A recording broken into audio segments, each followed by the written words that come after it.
350 अबू मूसा रजी अल्लाह अन्हु से रिवायत है, उन्होंने फरमाया कि मैं और मेरे साथी जो कश्ती में मेरे साथ थे बुधा की वादी में ठहरे हुए थे, जबकि नबी सल्लल्लाहु अलैहि वसल्लम मदीना मुनव्वरा में ठहरे हुए थे।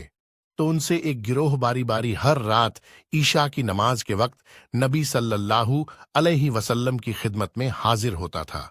इत्तेफाक से एक बार हम सब यानी मैं और मेरे साथी नबी सल्लल्लाहु अलैहि वसल्लम के पास गए। चूंकि आप किसी काम में लगे हुए थे, इसलिए ईशा की नमाज में आपने देर की, यहां तक कि आधी रात गुजर गई। उसके बाद नबी सल्लल्लाहु अलैहि वसल्लम बाहर तशरीफ लाए और लोगों को नमाज पढ़ाई।